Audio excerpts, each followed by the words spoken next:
Hello दोस्तों, आज हम राजस्थान के भौतिक विभाजन को पढ़ेंगे। ये दो भागों में पढ़ाएंगे इसको हम। तो शुरू करते हैं बेसिक से। प्राग ऐतिहासिक काल जो कि पाषाण काल में संपूर्ण विश्व एक पिंड के रूप में था, जिसे पेंजिया कहते हैं। इसके चारों ओर सागर पैंथालासा सागर था। पेंजिया के दो भाग बने, एक अंगारा लैंड और एक गोंडवाना लैंड। इनके मध्य टेथिस सागर था। राजस्थान में गोंडवाना लैंड और टेथिस सागर दोनों के अवशेष पाए जाते हैं। राजस्थान को सबसे पहले भौतिक प्रदेशों में वीसी मिश्रा ने अपनी पुस्तक राजस्थान का भूगोल में राजस्थान को 7 भागों में बांटा। पहला था पश्चिमी शुष्क प्रदेश, दूसरा अर्ध शुष्क प्रदेश, तीसरा नहरी प्रदेश, चौथा अरावली प्रदेश, पांचवा पूर्वी कृषि औद्योगिक प्रदेश, छठवां दक्षिण पूर्वी कृषि प्रदेश, सातवां चंबल बीहड़ प्रदेश। ये ज़्यादा इंपॉर्टेंट नहीं है, लेकिन हरिमोहन सक्सेना ने अपनी पुस्तक राजस्थान का भूगोल में राजस्थान को 4 भागों में बांटा। ये इंपॉर्टेंट ज़्यादा है।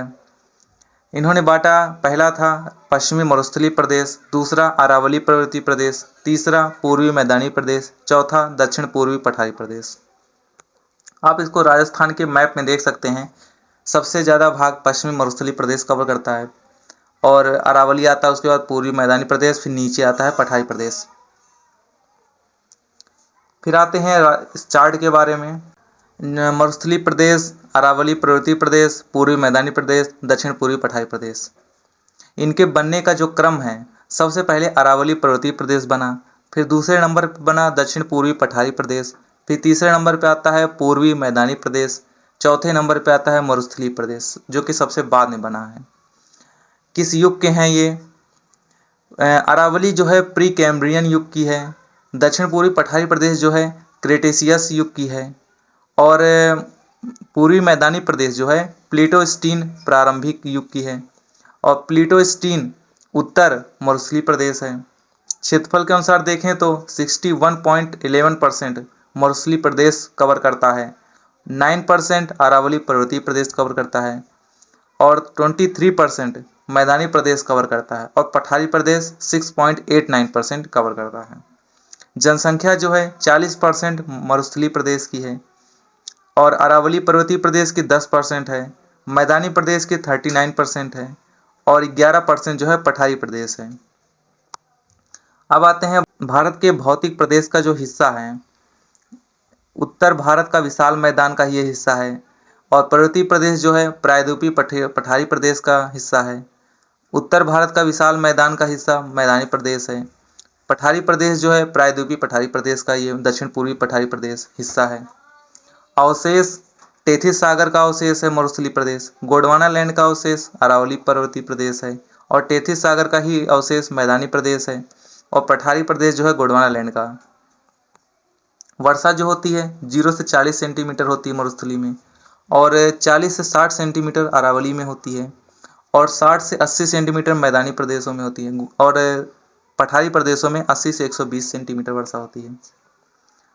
पश्चिमी मरुस्थलीय प्रदेश में 7000 वर्ष पूर्व राजस्थान में वनों की उपस्थिति थी, लेकिन अब थार का मरुस्थल है। यहाँ थार का मरुस्थल सर्वाधिक विस्तार जो है भारत में है।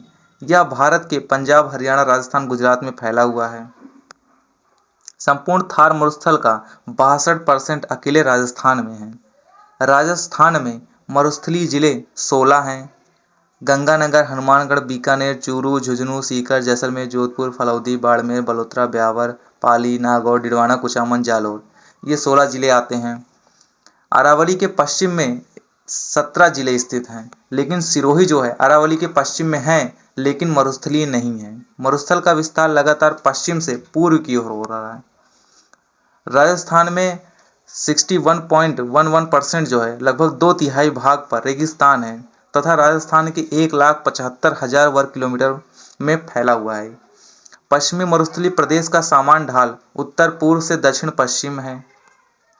उत्तर पूर्वी क्षेत्रों की समुद्र तल से औसत ऊंचाई लगभग 300 मीटर तथा दक्षिण भाग की ऊंचाई 150 मीटर है। अतः थार के मरुस्थल का जो दक्षिणी भाग है समुद्र तल से सबसे कम ऊंचाई पर है। पिछले 1 दशक में सर्वाधिक उल्कापिंड थार के रेगिस्तान में गिरे हैं। थार का मरुस्थल विश्व का सबसे घना, सर्वाधिक आबादी वाला, सर्वाधिक जैव विविधता वाला मरुस्थल है। यह ग्रेट पेलियो आर्कटिक अफ्रीकी मरुस्थल का पूर्वी भाग है। यहाँ अवसादी चट्टानें पाई जाती हैं जिनमें कोयला व पेट्रोलियम पाया जाता है। पश्चिमी मरुस्थलीय प्रदेश राजस्थान का सर्वाधिक दैनिक तापांतर वाला प्रदेश है।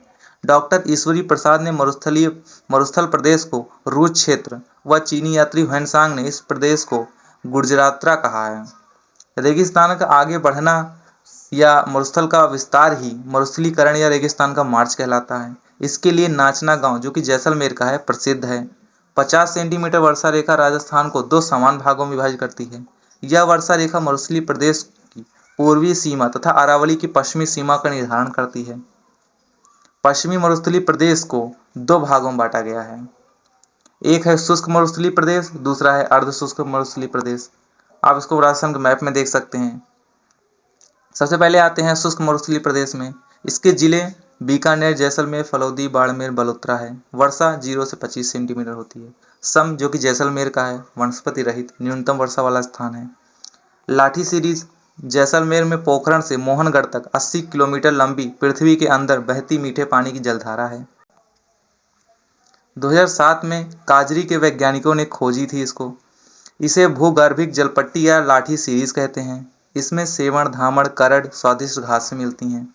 चंदन नलकूप लाठी सीरीज के पास जैसलमेर में मीठे पानी का नलकूप है। इसे चंदन नलकूप कहते हैं। इसे थार का घड़ा भी कहते हैं।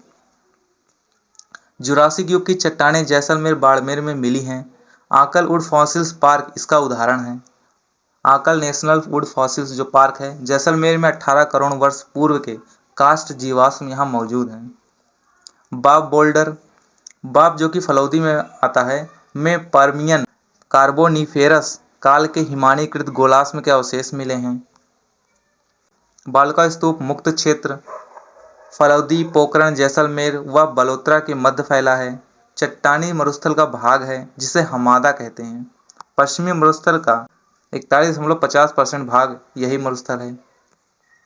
बालका स्तूप युक्त क्षेत्र पश्चिमी मरुस्थल का 58.50% भाग जो है बालुका स्तूप युक्त क्षेत्र है। सर्वाधिक बालुका स्तूप जैसलमेर में है। अब दूसरे पे आते हैं अर्धशुष्क मरुस्थलीय प्रदेश जिसे राजस्थान का बांगर क्षेत्र कहते हैं। जिले कौन कौन से हैं राजस्थान का? गंगानगर, हनुमानगढ़, चूरू, झुंझुनू, सीकर, डिडवाना, कुचामन, नागौर, जोधपुर, पाली, जालौर आते हैं। वर्षा यहाँ पे 25 से 50 सेंटीमीटर होती है। घग्गर का मैदान आप इसको राजस्थान के चित्र में देख सकते हैं। घग्गर का प्रदेश आता है। शेखावटी घग्गर प्रदेश, शेखावटी, नागौरी उच्च भूमि, लूणी बेसिन, ये 4 आते हैं। सबसे पहले आते हैं घग्गर का मैदान। जिले गंगानगर, हनुमानगढ़ आते हैं। घग्गर नदी द्वारा लाई गई उपजाऊ मिट्टी से बना है ये। घग्गर के पाट को हनुमानगढ़ में नाली कहते हैं। शेखावटी क्षेत्र इसके जिले चूरू, सीकर, झुंझुनू आते हैं। इस क्षेत्र में जमीन के नीचे चूने की परतें पाई जाती हैं। वर्षा का जल चूने की पानी में बहता है, नीचे नहीं जा पाता है, इसी चूने के पानी में बहता है। इसीलिए इसे आंतरिक जल प्रवाही क्षेत्र कहते हैं। ये नीचे नीचे जल बहता रहता है। चूने की परत के कारण ही यहाँ अधिक गर्मी व अधिक सर्दी पड़ती है। यहाँ प्राचीन काल में नदियों द्वारा लाई गई मिट्टी जो कि अब अनउपजाऊ हो गई है। अनउपजाऊ मिट्टी का मैदान बांगर कहलाता है। इसलिए इसे शेखावटी क्षेत्र को बांगर प्रदेश कहते हैं। नदियों द्वारा लाई गई उपजाऊ मिट्टी को खादर कहते हैं और पुरानी को बांगर कहते हैं। शेखावटी में घास के मैदान पशु चारागाह को बीड़ कहते हैं। शेखावटी क्षेत्र की प्रमुख नदी कांतली नदी है। कांतली नदी का प्रवाह क्षेत्र तोरावटी कहलाता है। वह यहाँ की पहाड़ियाँ तोरावटी की पहाड़ियाँ कहलाती हैं। शेखावटी में वर्षा जल संग्रहण के लिए बनाए गए कच्चे कुओं को जोहड़ कहते हैं। नागौरी उच्च भूमि शेखावटी प्रदेश व लूणी प्रदेश के मध्य नागौर, डिडवाना, कुचामन की भूमि जो ऊंची उठी हुई है उसे नागौरी उच्च भूमि कहते हैं। औसत ऊंचाई इसकी 300 से 500 मीटर है। आप ये चित्र देख सकते हैं। शेखावटी प्रदेश और लूणी प्रदेश के बेसिन के बीच में नागौरी उच्च भूमि है। इस क्षेत्र में सर्वाधिक खारे पानी की झीलें हैं जैसे कि सांभर झील, डिडवाना झील, कुचामन झील हैं। नागौर व अजमेर के जल में फ्लोराइड होने के कारण फ्लोरोसिस रोग हो जाता है जिससे दांत पीले होना, पीठ झुक जाना, व्यक्तियों के कुबड़ निकलने की समस्या होती है। इसलिए इसे कुबड़ पट्टी, बांका पट्टी, हांच बेल्ट कहा जाता है। जायल से पुष्कर तक का क्षेत्र सर्वाधिक इससे प्रभावित है। अब आते हैं अगला गोडवाड प्रदेश जिसे लूणी बेसिन कहते हैं। पाली, बिलाडा, जालौर में जिले में विस्तृत है। लूणी व उसकी सहायक नदियों द्वारा निर्मित मैदान है ये। इसे लूणी बेसिन या लूणी जवाई बेसिन कहते हैं। 56 की पहाड़ियाँ। मोकलसर गांव से सिवाना तक 11 किलोमीटर लंबी 56 पहाड़ियों का समूह है। इनमें ग्रेनाइट पाया जाता है। नाकोड़ा पर्वत जो कि बलोत्रा में है पर जैन धर्म का पार्श्वनाथ मंदिर बना है जिसे नाकोड़ा भैरव कहते हैं। 56 की पहाड़ियों में पीपलदू में हल्देश्वर महादेव मंदिर है। पीपलदू को रेगिस्तान का माउंट आबू या राजस्थान का लघु माउंट आबू कहते हैं। सेंदड़ा में सर्पाकार चट्टानें मौजूद हैं। मलानी आग्नेय शैल समूह मुख्यतः सिवाड़ा व जालौर में ग्रेनाइट तथा ज्वालामुखी रायोलाइट्स चट्टानों का निर्माण करते हैं। ये पहाड़ियाँ गुंबदाकार या इंसेलबर्ग के रूप में पाई जाती हैं। इंसेलबर्ग क्या होता है? रेगिस्तानी क्षेत्रों में ढाल नुमा जो पाई जाने वाली खड़ी चट्टानें होती हैं उन्हें इंसेलबर्ग कहते हैं। इन शैलों के आधार पर जालौर सांचौर में ग्रेनाइट उद्योग खूब पनपा है। आबू पर्वत भी मुख्यतः ग्रेनाइट से ही बना है। बालुका स्तूप क्या होते हैं? रेत के टीले हैं जिन्हें धोरे भी कहते हैं। बालुका स्तूप मुख्य रूप से मरुस्थल में मिट्टी के अपर्दन निक्षेपण से बनते हैं। गतिशील धोरों को जैसलमेर में धरियन कहते हैं। बालुका स्तूप के प्रकार पवन की गति के अनुसार और एक आकृति के अनुसार होता है। पवन गति के अनुसार अनुदैर्ध्य या पवनानुवर्ती बालुका स्तूप होता है। पवनों के समानांतर या अनुदिश बनते हैं। इन्हें रेखी बालुका स्तूप भी कहते हैं। ये बालुका स्तूप द्वैतनदी घाटी में मिलते हैं। सर्वाधिक जैसलमेर बाड़मेर में मिलते हैं।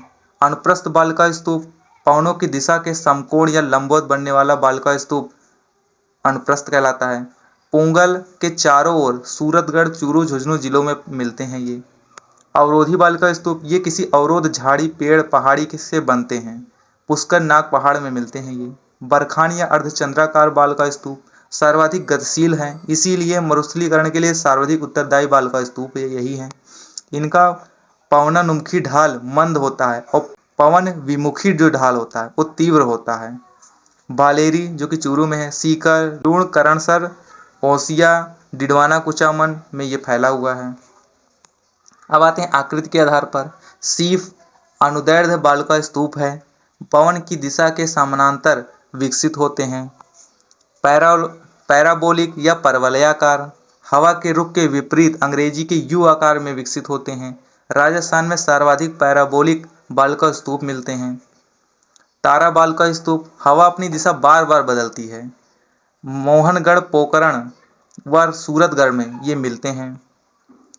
सब्र काफिज मरुस्थल में छोटी झाड़ियों के पास बनते हैं, उन्हें सब्र काफिज कहते हैं। अब आते हैं कुछ महत्वपूर्ण शब्दावलियों में जिनके बारे में पूछ लिया जाता है। जैसे इर्ग क्या है? रेतीला मरुस्थल जहां बालू ही बालू हो उसे इर्ग कहते हैं। इसे महान मरुस्थल भी कहते हैं। राजस्थान में सर्वाधिक जैसलमेर में ये पाया जाता है। हम्मादा क्या है? पथरीला मरुस्थल जहां छोटी पहाड़ियां चट्टानें हों उसे हम्मादा कहते हैं। पोखरण, फलोदी और बलोत्रा के मध्य बालुका स्तूप मुक्त प्रदेश वहां हम्मादा मिलते हैं। रैग क्या होता है? मिश्रित मरुस्थल उसे रैग कहते हैं। जैसे बालू, रेत व कंकड़ पत्थर जहाँ पाए जाते हैं। प्लाया खारे पानी की बड़ी झीलें उसे प्लाया कहते हैं। थार के मरुस्थल में पानी भरने से भूमि की लवणता के कारण इनका जल खारा हो जाता है। रण या टाट बालुका स्तूपों के मध्य वर्षा का जल लवणीय दलदल बन जाता है जिसे रण या टाट कहते हैं। सर्वाधिक ये जैसलमेर में पाया जाता है। तल्ली या पोखर रेगिस्तान के गड्ढों में वर्षा का मीठा जल इकट्ठा हो जाता है जिसे तल्ली या पोखर कहते हैं। मरहो तल्ली या पोखर का जल सूखने के बाद उपजाऊ मिट्टी मरहो कहलाती है। इसमें की जाने वाली खेती जो कृषि होती है उसे खडीन कहलाती है। खडीन कृषि पालीवाल द्वारा जैसलमेर में शुरू की गई थी। बालसन क्या है? पर्वतों या चट्टानों के मध्य जल इकट्ठा होने से बनी झीलें बालसन कहलाती हैं। रोही प्रदेश मरुस्थल में उपजाऊ भूमि को रोही प्रदेश कहते हैं।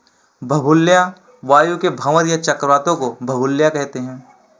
थली और तली थली क्या है? बीकानेर, गंगानगर, चूरू का ऊंचा भाग जो लूणी नदी के उत्तर में है उसे थली कहते हैं और तली मरुस्थल के दक्षिण पश्चिमी भाग में नीचे भाग को तली कहते हैं।